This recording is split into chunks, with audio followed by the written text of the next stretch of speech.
On today's Locked On Senators, an all-star guest, we're joined by Belleville Senators forward Angus Crookshank. And there's some injuries to report in Ottawa. We'll let you know who's out and for how long. We'll get into all that and more on today's edition of the Locked On Senators podcast. It's your team every day. Your Locked On Senators, your daily podcast on the Ottawa Senators. Part of the Locked On Podcast Network. Your team every day.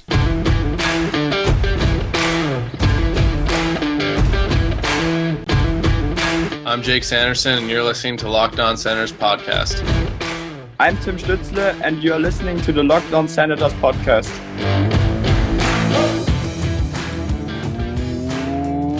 Welcome inside episode 992 of the Locked On Senators podcast. I'm Ross Levitan on the outskirts of enemy territory in Winnipeg, Manitoba.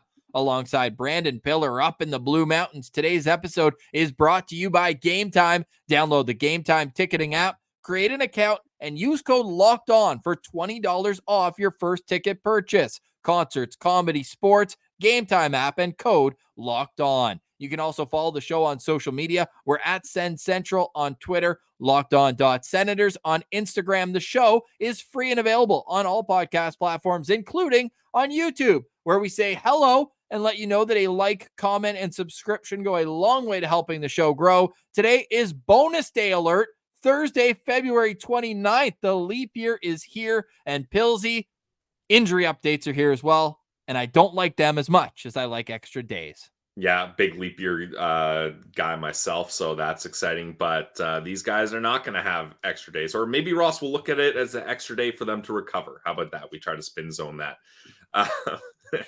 Yeah.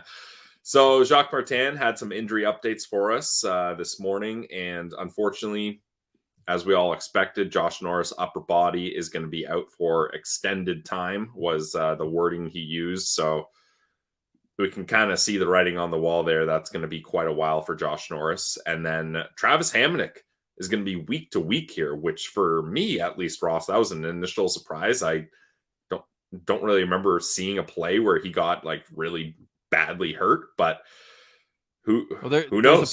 There's a play where he went into the spin cycle, obviously on that third goal that Nashville scored. I'm wondering if something happened there, because initially we thought it was a performance-based reason why he only played 2 shifts afterwards, but now you can connect the dots here a little bit. Maybe something did tweak on that play. What really, really irks me, Pilsy, is the fact that they use week to week for Hamonic. Means that look, we're not doctors. We do speculate. That means to me we're looking into the months for Josh Norris. Yeah, and that's kind of what we expected, right? We saw that left shoulder slumping when he left the ice. That left upper body. Yeah, that left upper body. Yeah, exactly. Thank you for correcting me. Who knows if it's a shoulder injury or not? I'm sure we'll know before the deadline.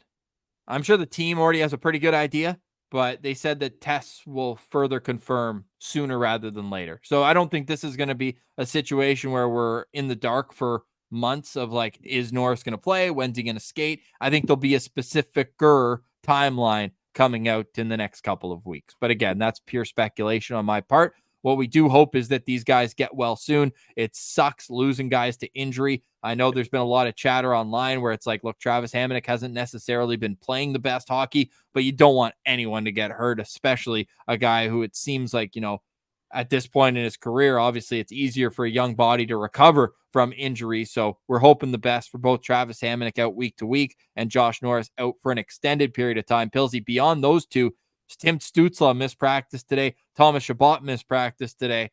Good thing we weren't planning on doing a line chart anyways, because Parker Kelly was playing defense. Mark Kastelik was playing between, Claude Giroux, and it was just a smorgasbord of different line combinations today. And tomorrow's a game day. So we'll see what happens. Though what I believe to happen, and this will give us a bit of a timeline on Josh Norris, is they have a decision to make. They can either, I would believe it would come after 5 p.m. Eastern today, after the day of work type thing, so they wouldn't have to pay the call up. They would move Josh Norris to LTIR. If he's going to be out for a month anyways, you have to miss at least 30 days and 10 games, whichever is the longer of the two. Yep. But unless they do that, or they do that with Travis Hamonic, they're going to have to play a man short tomorrow. Because even though Artem Zub's back, the Senators don't have the cap space to call someone up unless they put someone on LTIR. So we wait and see, but a back-to-back is on the horizon, and the Senators will be going from Philadelphia on Saturday to the West Coast. So they're going to want extra bodies with them either way. So transactions to come. It's not the trades that everyone hopes this time of year where guys are going to be on the move, but Pillsy, I think we're going to see some transactions here soon, and it would all start with placing one of these two injured players on the LTIR. Yeah, I mean, that wraps up kind of the negative impacts of the news we got. I do have some positive notes here, Ross, if you're willing, if you will allow me to be positive here. Positive Pillsy puts panic button away. Well, let's not go that far. It's sitting right here on my desk. I've got it. It's not even in the drawer. You guys know I had the drawer metaphor before. It's on the desk. I'm looking at it. But some positive stuff. You glanced over it there, but I think it deserves emphasizing. Artem Zub back in the lineup. We know how much better this team is, more specifically how much better that decor is when Artem Zub's back in the lineup. So that is very good news. We did see that Timmy and Shabbat have maintenance days, but that's just supposed to be maintenance day. They're going to be fine. They're going to play, and likely, sorry, I already mentioned Zub. Nope, I got it. I lost it for a sec. I got it though. Ridley Gregg will move back to center with Josh Norris being out here. And that's what I was hoping that they would do. And I think it's going to be very interesting to see what the lineups are. I've kind of got my own idea of what I want the lineup to look like after all these transactions are done here. But I'm glad that Jacques Martin mentioned that Ridley Gregg will be going back to center. And by the time we get to tomorrow's Locked On Senators, we will have those line combinations. We will explain and give our 2 cents on them. But today, we've got good vibes on the show. Look, 2 losses in a row. It feels bleak for the Ottawa Senators. But if you look down in Belleville, the B-Sens have won 4 in a row, and Angus Crookshank has been leading the charge down the stretch.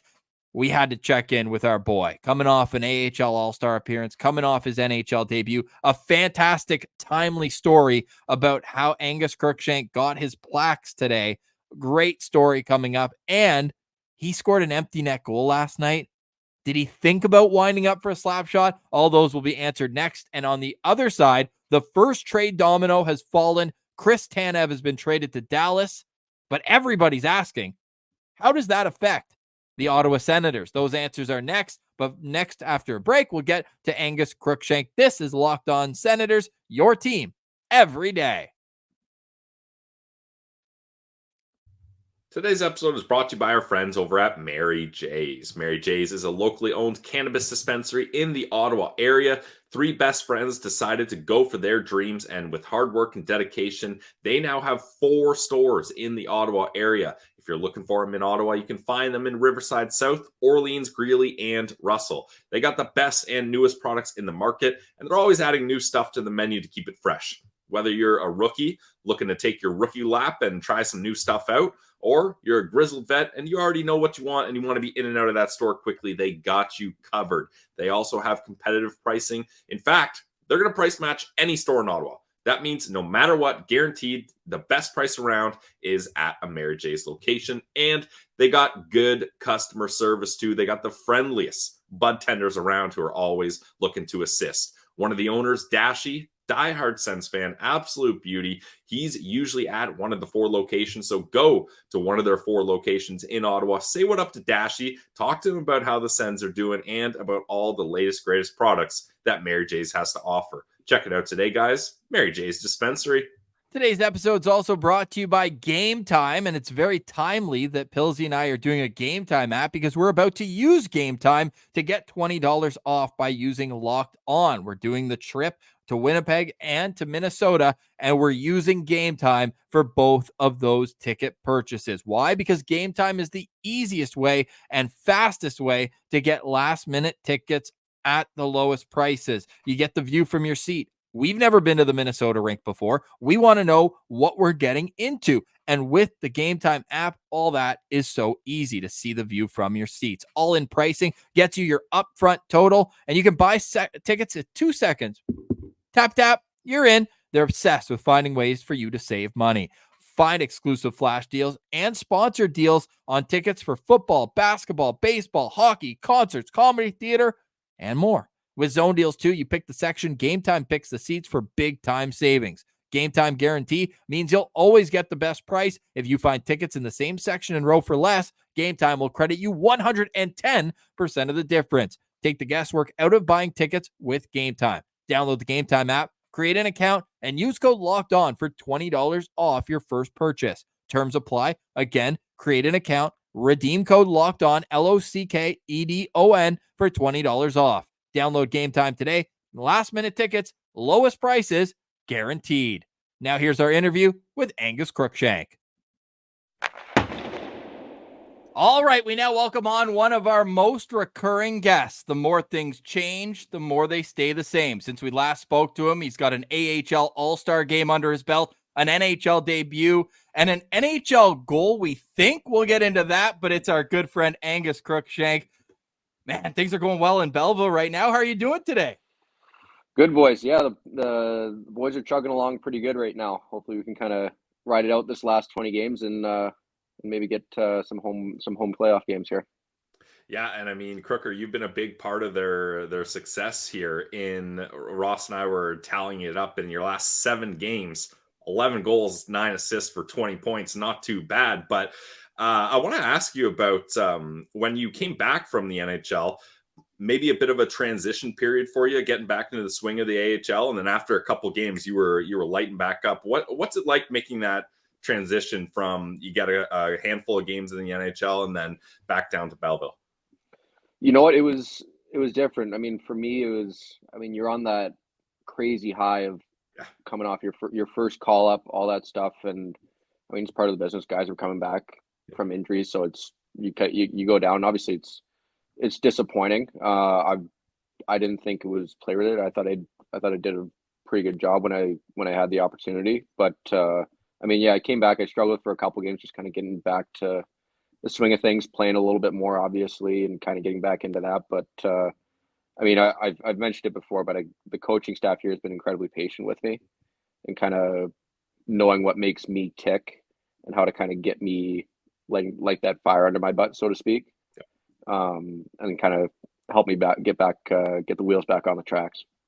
Well, man, the wheels are back on the tracks, not only with you, but the whole team. Like, you guys won 4 in a row, and it's so tight. I'm looking at the North Division standings in the AHL, and like, you can be 5th one day, 2nd the next almost. Like, how does that kind of help the camaraderie with the group where you guys know every night you're going into battle and it's an enormous 2 points on the line? Yeah, it's pretty much once that All-Star break is done, it's an extended playoffs, essentially. To your point, Ross, you lose one night, you go on from 2nd to 5th. And it's kind of crazy. You look at the other divisions in the AHL. There's no other division like the North Division in that sense. Yeah. Every year, each team is over 500. And like we were, I mean, obviously last year was in the past and everything, but we were last place last year and we were over 500. You look at it, teams were scraping and we're getting into the playoffs in other divisions at below 500 records, kind of thing. So that's the best part about the North Division. I find like every night it's such a competitive division. And I mean, you can see it on the ice. Like some of those games, they get pretty intense. They certainly do, and sometimes you just got to make a little exclamation mark at the end of it. This is timely because last night you put the dagger in the Utica Comets, 3-0. We know all the talk the last couple of weeks, so you can imagine we've spoken about it here a little bit with the Ridley Gregg slap shot. Did you think about winding up there as you passed the blue line because you were home free? And I mean, you created the turnover too, so by all means, put it in. Do you think about that? You know what? I got to be honest. It did cross my mind once I crossed that blue, and I was like, "Should I do it? Should I do it?" Like, no. We got these guys a couple more times. I'd like to keep my face intact somewhat. Well, Igor was there for you. Yeah, Igor. He had the block. I saw Willman come in. And he looked like the offensive lineman for the Kansas City Chiefs in the Super Bowl, blocking that guy out for me. But yeah, no, I thought about it. I was like, yeah, maybe time and place, maybe not the right time. Soko's going to hate that because he's a 49ers guy, wasn't he? And you're talking about him being a Chief. Do you hear how he became a 49ers fan? No, but he's like he's super fan. It's because he bought like the Madden video game. Nice. And he created a quarterback and he got drafted by the 49ers. So that's why he became a 49ers fan. It's like, and when he created his on. quarterback, is he like 6'4", 220? Like, is he going by his own specs? You know what? I think he pretty much followed the first Russian QB in NFL history.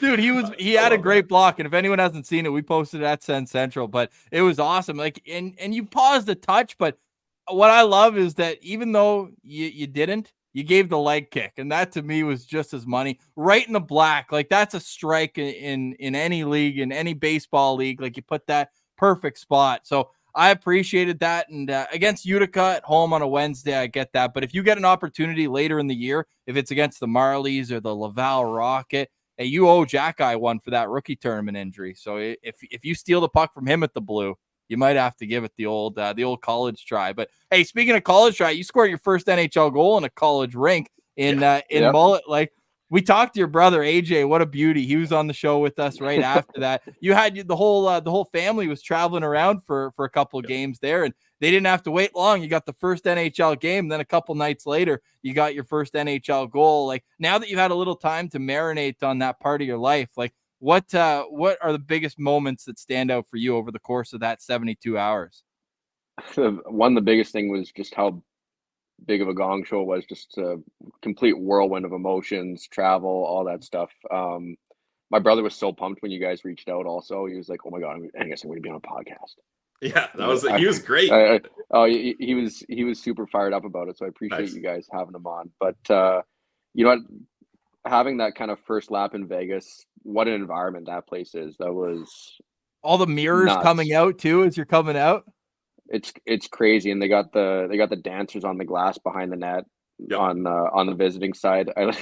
They brought my parents down. Kind of the Sens did a great job, kind of making sure they came down to the glass and they're down on the ice and everything like that. And my dad. I look over and like I know my parents are there, so I look over. Meanwhile, my dad and my brother are taking a picture with one of the Go-Go Girl dancers.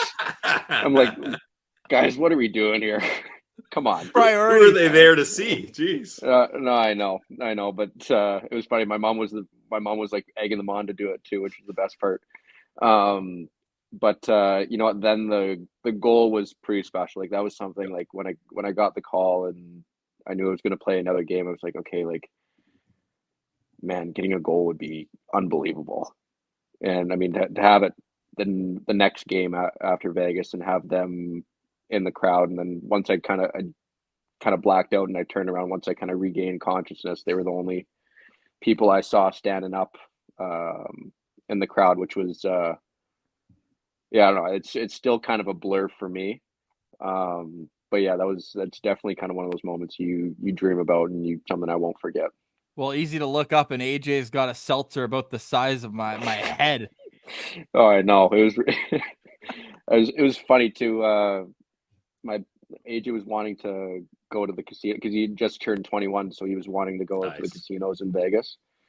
And I was joking with my parents, like, "Oh, you guys are gonna give him some cash, right?" Because he's in university, he's not exactly strapped for cash, let's just say. And my dad was like, "Yeah, I gave him $50. He could play one hand." That's Vegas, baby. Welcome to being 21 years old. But that is also awesome that you got to score your first goal in Mullet Arena, because any other arena, your family's there, but you're like, there's 18,000 seats here. I can't see them. Mullet Arena, yeah, they're right there for you, and you get to kind of experience everything on a closer level. Your family watching that moment happen too. So that's got to be pretty cool, and especially you can look back, I don't know, like 10 years from now and be like, I scored an NHL goal in a college rink. Like that's gonna be pretty cool to look back on one day. Yeah, considering the route I took, it's pretty cool. I mean, you know what, I'll be honest, like it gets pretty lively. They do I mean, they do a good job there for sure. It's like I was genuinely surprised by it.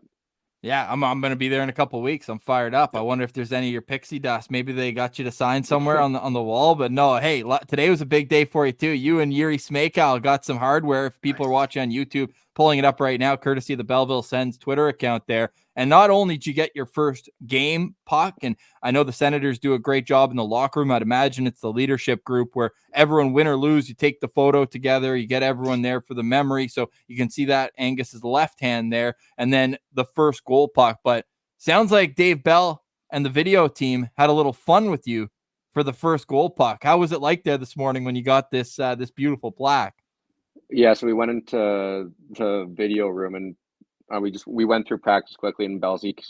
Whenever the Sens staff brings down these plaques for us, he'll hand them out, and he handed out Yuri and I our first game ones, and he's like, "Crooker, I got some bad news for you."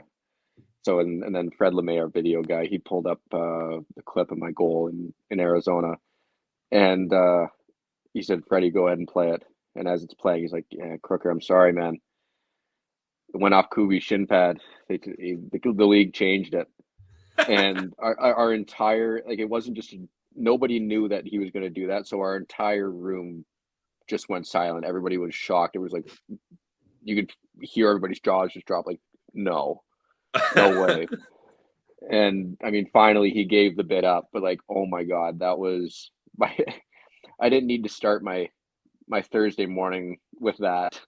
Yeah, thinking your first NHL goal is taken away weeks later. Yeah. You know what? That would have been devastating. No matter what, I got to play in the NHL, but having that taken away, to be like, man, that's tough. Yeah. What a story. I love that. And Bellsy, it feels like he gives you those a few times, because there was another moment earlier this season where you scored an emphatic goal against the Syracuse Crunch. I feel like that's been a pretty good rivalry this season between you guys and Syracuse, going back and forth. And he told you were going to get suspended for a couple games for your celebration. So he's just getting on y'all over and over again. You know what? If you guys had a camera inside that locker room, you would. It's constant. It's me and Igor always taking the brunt end of things. So if you guys have him on, make sure you tell him I said that. Igor and I always get the brunt end of things. We always get the short end of the stick. Whenever there's a chirp, it's always at the expense of Angus or Igor. Yeah, Bellsy seems like a hilarious guy. Like, I think for people that don't follow along too closely, they may not see it, but we've had him on the show a bunch of times, and each time after, Ross and I are like, man, that guy is an absolute beauty. So he must be a fun coach to play for, eh? Oh, I love playing for him. I mean, he's fair. If you work for him, he's going to reward you, kind of coach, and that's all you can ask for as a player. Treats guys fairly, but whoever's going is going to play. And doesn't matter whether you're a first round pick or an undrafted guy or a PTO guy. It doesn't matter. Whoever's going is going. And I don't know, like I said, as a player, you can respect that. Hope you're enjoying our chat with Crooker. We'll get right back to it. But first, Pilsy's got a word from our friends with Sleeper. Yes, it's Sleeper. Guys, if you want to win 100 times your money, you got to try playing daily fantasy hockey on the Sleeper app. As the official daily fantasy app of the Locked On NHL Network, Sleeper is our top choice for daily fantasy sports, especially when it comes to hockey. With Sleeper, you can win 100 times your cash in daily fantasy hockey contests. What I love about the Sleeper app is they got a group chat. You can let your buddies know you're going to have a big week, talk some smack, and time is money these days. Entries can be made in less than 1 minute. So if you're late coming home from work or from the grocery store trying to get dinner, don't worry. It only takes a little while to get your entries done before puck drop. Studs all around the league. You can pick your favorite players, and all you have to do is pick stats for these stars like goals, assists, saves, plus, minus, and more. You heard me, Sens fans. 100 times payouts on Sleeper. So start paying attention and get your picks right so you could win big. Use promo code LOCKEDONNHL, and you'll get up to a $100 match on your first deposit. Terms and conditions apply. That's Locked On NHL. See Sleeper's terms of use for details. Check it out today, guys. Sleeper. Now back to our chat. Here's Angus Crookshank. And it's great to see you guys really kind of finding that level of consistency for the second time. I mean, you had that, 8-game win streak? I think you guys set a franchise record earlier on this season, and now you're rolling again. 4 straight wins, and we're looking forward to seeing you guys down the stretch. I'm dialed in on the AHL TV. Obviously, we love footy, and he's doing a great job calling the games. You guys are putting up some wins on the board, and I know you're a big hockey guy yourself. You're always kind of dialed in as well in terms of what's going on around you. Who's somebody that maybe we don't know so much about? Obviously, you've got the top dogs, the guys who have made impacts in Ottawa, but there's guys on the team there that are starting to find their strides. Is there someone that's impressed you, maybe you didn't know too much about before the season? You know what? The guy that's impressed me the most is Boko. I mean, he is. I mean, when I was at the All-Star game, just talking with other players from our entire division is petrified of the guy. And it's not like, and he doesn't, I mean, obviously, like, Boko fights, and I feel bad for anybody that has to fight Boko. But that one in Winnipeg was 10 out of 10. What a tilt that was. Yeah, or even with the Rempe guy on who's now playing for the Rangers, that was a tilt as well. But just the way, like, every single night he's going to give you, I swear, like 7, 8, 9, 10 hits. He's like, if you look at him forecheck, defensemen get out of the way. They just give him a clear lane to the puck. They're like, I don't want it. I don't want it. It's all yours. Garrett Pilon's another guy. I knew Peel's a little bit because a buddy of mine played with him in junior, so I knew him a little bit. But he's such a smart, cerebral player, and it makes it. I mean, I've been lucky enough to play with him a decent amount this year, and it's very easy playing with him. He no matter what, he always makes the right hockey play. Yeah, I think Belleville did a great job this year of bringing in some veteran guys. You mentioned Imama, Garrett Pilon there, and then Pilsy. He took your name, dude. He took your name. I know. Pilesy, I believe is the correct pronunciation there. Is it Crooker, or are you guys calling him Pilsy? We call him we call him Gary. Okay, because on the Twitter when he scores, they go Pilsy with the goal, and I always tag Brandon. I say, "Good job, dude. Nice goal." Well, I think the last name is pronounced Pilon. It's more kind of it's Francophone. Yep. Yeah, I guess Pilsy. I like that. Pilsy and Pilsy. Yeah, so they did a great job of bringing in some veteran guys, which has really helped the team, I thought. But I want to get back to, you mentioned you're at the All-Star game, sick flex. Nice little toss that in there. I was at the All-Star game chatting it up. But tell us more about that. Like, what was that experience for you? And pretty sweet you got to go to San Jose of all places. Like, there's a lot of places you could have gone for that game, but San Jose in February is pretty nice. NHLers are going to Toronto where it's like muggy, -2, and Crooker's like, see you guys. I'll be in NorCal. I got the flip-flops packed. I guess that was a subtle flex. I didn't mean it as a subtle flex, but no, you know what? It was no. I know. You know, it was a really cool experience. The travel there, it was the worst travel day of my life. So we were in Syracuse the night before. Our flight was Syracuse to Detroit, then Detroit to San Francisco. And San Francisco, I know California, I was thinking, oh yeah, it's going to be nice. I'm packing shorts, I'm packing t-shirts, all that stuff.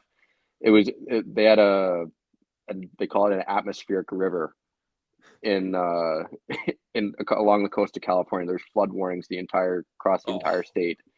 So maybe Toronto might have been a little nicer, but you know what? It was crazy. Like, our plane tried to land 3 times, couldn't land, had to fly all the way to Salt Lake City, lay over in Salt Lake City for 2.5 hours, and then tried flying back to San Francisco. First time it didn't land. Second time we finally landed.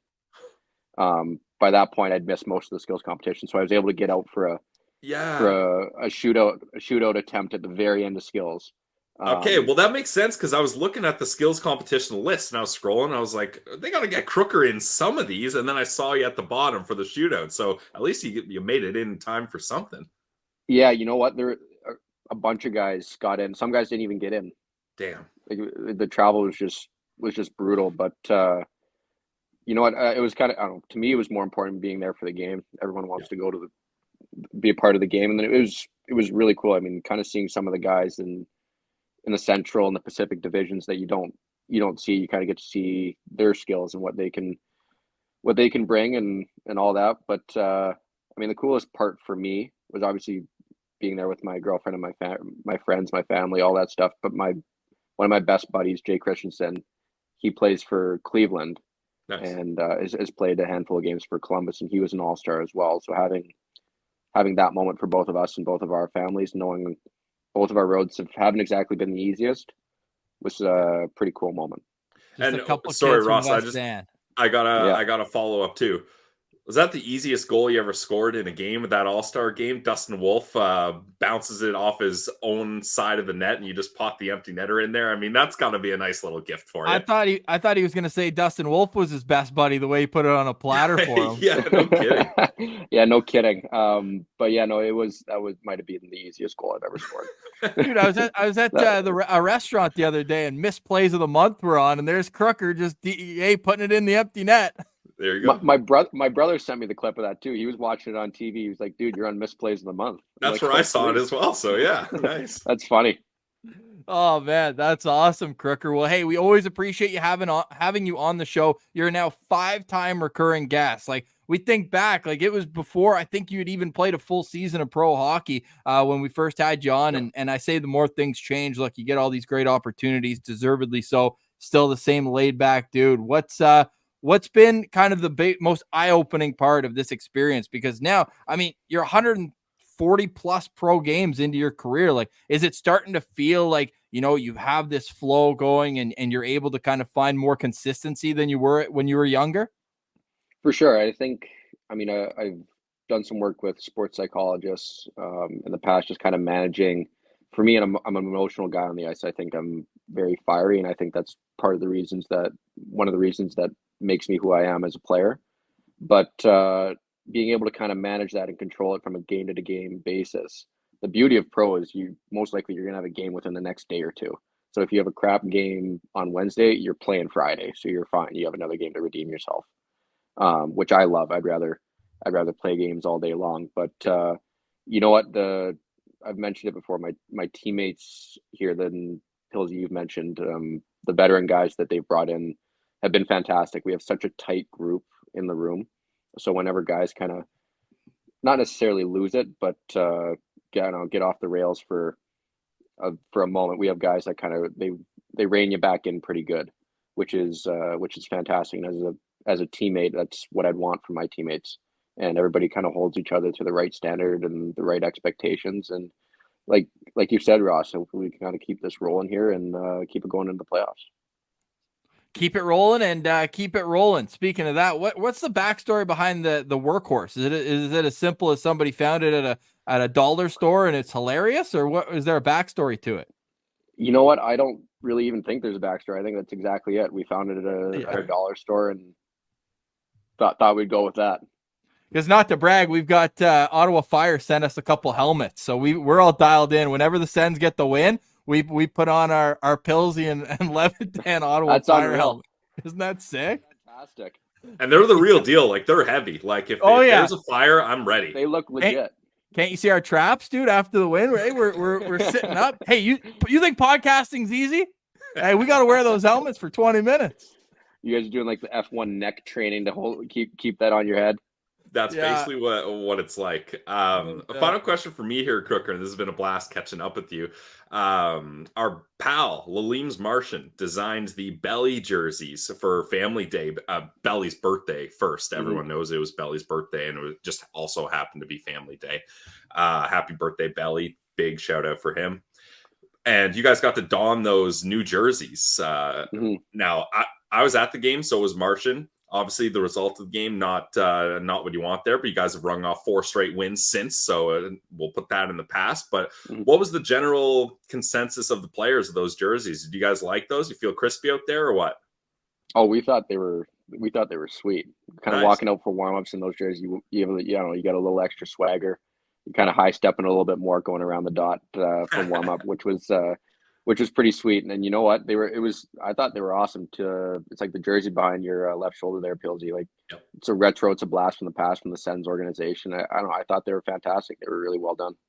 Nice. So good, man. That's awesome. Oh, I haven't been able to scroll fast enough because Pilsy had posted it years ago. Oh, I can't get to it. In the Belly suit? Yeah, I don't know if you know this, Crooker. I dressed up as Belly for one day. No way. For a promotional shoot. Yeah, it was a promotional shoot. They had me come in at 9 a.m, and for 2 straight hours, I was doing like fake hype videos, like no one in the stands. And I'm skating around. The only skates they had in the building were Christian Yaros' old practice skates. So I tossed those on. And I'm skating around doing like fake pump up moves. No one's in the crowd. And I did it for like 2 hours, and they didn't use any of the footage at all from that. There it is. It was an all-time moment. So I got a lot of respect for the people that are in those mascot costumes. It is not easy. I was sweating my bag off in there. I was about to ask you, how much were you sweating in that thing? Oh, it was nuts. Like I could, like, to be those guys and have kids like punching in the nuts and like pulling on your tail and stuff. And you got to do that for 2 hours. Like, it's not easy. Crooker, which one of your, go ahead. I got a funny one. So I had a school visit earlier this week, and I was there with Belly, and Nice. in the school, it was a smaller school, and Belly and I had to play a volleyball game against a bunch of kind of grade 8s and grade 7s. And I went up to Belly afterwards and like, hey, like, you hanging in there? Like, I can imagine this can't be easy for you right now, man. It's his name's Garrett. He's one of our video guys. He does a fantastic job. Pilesy? Or Peelsy? No. Gary wasn't in there, but he was like, I'm sweating so much, I'm inhaling my own sweat. Yeah. It's nuts, man. It's nuts. And I was on the ice, so at least it's a little cooler, but in a classroom, yeah, you're probably cooking in there. Oh, I couldn't even imagine. Which one of your teammates would make the best belly? Ooh. That's a great question. Thanks. I feel like Igor would love that. Yeah, Igor would be really good as Belly, and I think an underrated guy as Belly, I think, would be Mando. Nice. Hey, I could see Mando rocking a good belly. okay, nice, dude. Mando's awesome. I love the way he's been thrown in there, and he stepped up for you guys the other night when Mads got hurt. That was great to see. Final question for me is how are the tendies looking? You know, we're a goalie friendly show here. They tough to score on in practice. What's the scouting report? Because you guys got 3 of them, and when we talk to Mads, you know, it's a little bit more difficult to get into a rhythm in practice when you got 3 guys. I know he's been out with a little bit of an injury recently, but how's things shaking out with Mando, Levy, and Mads?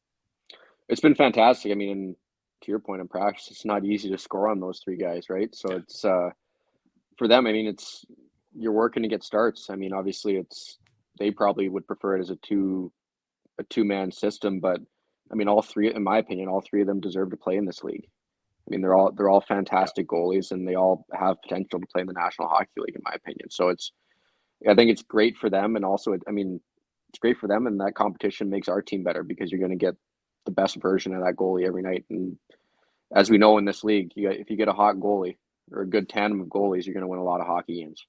Yeah, well, we're excited. Go ahead, Bill. They each have had a taste of NHL experience already, so that's got to be pretty cool. Sorry, I got to ask one more quick question. This is how we do it on the show, Crooker. Hey, final question. That's all good. We got talking about tendies. I got excited. Is Levi Merilainen as hard to score on one-on-one, like shootout, penalty shot, breakaway, as he's kind of been made out to be? Like, I feel like he's one of those guys that's where he thrives, mano a mano. Like in practice, are you feeling that? Oh yeah, when you're if we're doing shootouts after practice, or if you have like a little break in like a one-on-one drill, good luck. Like you might as well just throw it right into his chest. He moves so well laterally, so any sort of move, he's going to catch up to you. You gotta find a way to somehow probably beat him clean off of a shot. To be honest with you, that's your best bet. And I mean that's not easy to begin with either. Yeah. I mean, I think it was in the OHL where I think he had like 1 shootout goal against on like 25 opportunities. Like he's just dialed in. And Mads has been that way. Video of that, dude. Yeah, dude. Mads is 7 of 8 this year too in the shootout too. So man, you guys are rolling. Let's keep it up, man. Let's touch base right before playoffs. And we're always excited following your career, Crooker, and just the determination that you show battling back from that knee injury. And we just wanted to give you an even bigger tire pump off the top. Pillsy goes with your stats in the last 17 games, but he said 7, and I just let it ride because 11 goals and 9 assists in the last 7 games. I was like, let's go. I love it, dude. It's still unreal over 17 span. We love seeing what you guys are doing. You, Igor, all the guys need to get some playoff experience here. And we're looking forward to seeing you guys do it this spring. And always a pleasure having you on the show. Just know that all the Sens Army man is behind you. We love seeing your success and continued going forward. Appreciate it, guys. It means a lot to not only myself, but all the boys as well.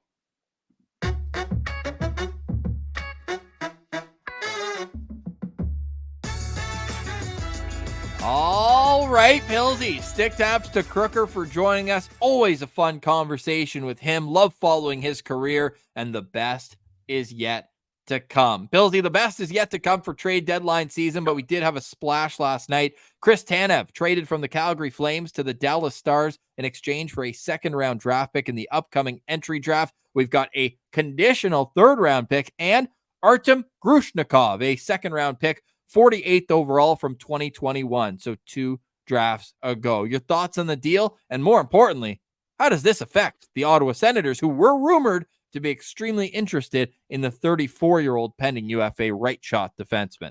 Well, Ross, don't forget the New Jersey Devils were a part of this deal.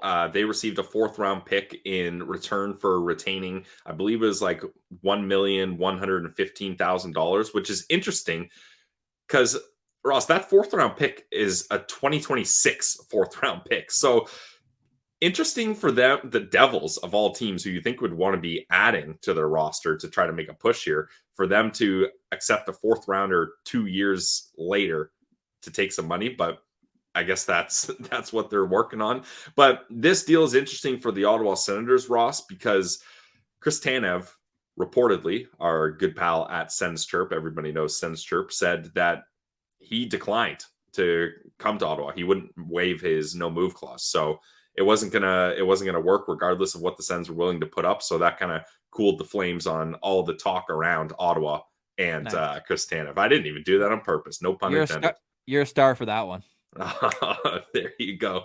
I was about to make a devil pun there, but didn't. No, the devil's in the details, buddy. Shoot like a star. Love it. Yep. Okay, we're done. Hey, show's over. Thanks for coming out. But hey, Dallas gets better. They had 6 left shot defensemen when they played Ottawa last Thursday, so they needed a right shot defenseman. Feels like a perfect fit with Miro Heiskanen. But as you said yesterday, nobody's getting these first-round picks. The buyers were trying to get as much as possible. They retained salary and brought in a 3rd team, and they still didn't get a first-round pick. And I meant to say the sellers were trying to get as much as possible. The buyers were trying to wait it off. What my question is here is, why did Craig Conroy feel the need to do this 9 days before the deadline? You probably could have gotten this same deal leading up to it. Yeah. I don't know. Maybe it was just the only thing I can think of, Ross. It's one of those things where, and the Calgary Flames are the perfect example of this year, trade talks swirling all year long. Sometimes it's better to just cut the cord and end all that kind of dark cloud hanging over this team. You knew he was going to get traded, so maybe he thought, this is the offer I want. This is what we're looking for. I've already worked getting a 3rd team involved. I'm just going to pull the trigger on this one. But I would have thought the bidding wars would have been a lot higher, especially for teams that didn't need the amount of salary retained that the Dallas Stars did. Yeah, I would just say with that, and they're still going to be active. It sounds like Noah Hanifin is all but certainly going to go. He was first on the TSN trade debate board. Chris Tanev was second, and an outside chance for Jacob Markstrom. I doubt it. He's got 2 years left on his deal, so it's not like there's any sort of hurry there. But maybe it's one of those where you don't want to be caught having to move 3 important pieces. Look, they already moved Elias Lindholm right before the All-Star game. Now they make the Tanev move. And Zadorov as well. Their biggest move, though, is going to be Noah Hanifin in terms of the return that you're going to get back, I would imagine. Well, I don't know. If Hanifin was traded as a rental, maybe not. If he comes with a contract extension, for sure. But Markstrom, I'm so fascinated to hear what the deal, or at least what the talks were on the table for Markstrom going to New Jersey, which makes it even funnier that these two teams were like, nah, we're done. We're not talking about this trade anymore. Obviously, someone was not happy. And then New Jersey retains money on the deal? It's just weird. Anyways, we'll see. The Senators, I believe, will be active to some degree, whether it's just Kubalik, whether it's Kubalik and Tarasenko, outside chance on Jacob Chychrun. Next week, we are diving headfirst because tomorrow we've got the game day preview. We're also going to get some updates on the roster with the Ottawa Senators with their injuries. But Monday through Friday, all trade deadline, all the time. And it's going to wrap up with a deadline live show right at 3 p.m. when the trade deadline passes Eastern time. We're going to look to get some special guests for that and make sure that we can put a bow on everything that's happened. Pillsy, any final thoughts on today's show? Final thoughts for me is shout out to Crooker for joining us now. One of the best. 5 times on LOSP. We always love having Crooker on, and yeah, just hope him and the boys stay hot. They're on a 4-game win streak. Their last loss was when I was boots on the ground with Martian, so maybe I'm going to stay away from CAA Arena for their sake. But they've been rolling, and Ross, all 4 of those wins, I feel like deserves to be mentioned, up against division rivals. So that's huge for them trying to get into the playoffs here. Love it. And it's going to continue on. They've got a tough schedule up ahead, and we're going to have to continue diving in to the Belleville Sens if they keep winning. They got to get some playoff wins for the good people of the Bay of Quinte. And look, if there's no playoff hockey in Ottawa, it's going to be critical to see some. We'll see what kind of paper transactions happen before the deadline, because to be eligible for AHL playoffs, you have to be papered. Even if you stay up, you have to be paper transaction down to play for Belleville. Ridley Gregg would be a perfect example of a guy who could be in that situation. But you also look at a guy and you're like, are you an NHLer? You probably don't have to go down, but heck, they could use all the help. It'd be great to see them have some deep playoff success down in Belleville. For today, we say goodbye. We can't wait to see you guys tomorrow. Double dip. We'll have a Friday episode and the postcast Friday night. Senators hosting the Arizona Coyotes, who are playing in Toronto tonight. Arizona hasn't lost to Toronto in regulation in Toronto since 2002. So use that one on your Leafs buddy in your life. For today, though, we say goodbye. Thank you so much for listening. Thank you to the Belleville Senators for having us put in touch with Crooker. For Brandon Piller, I'm Ross Levitan. This has been the Locked On Senators podcast, your team every day.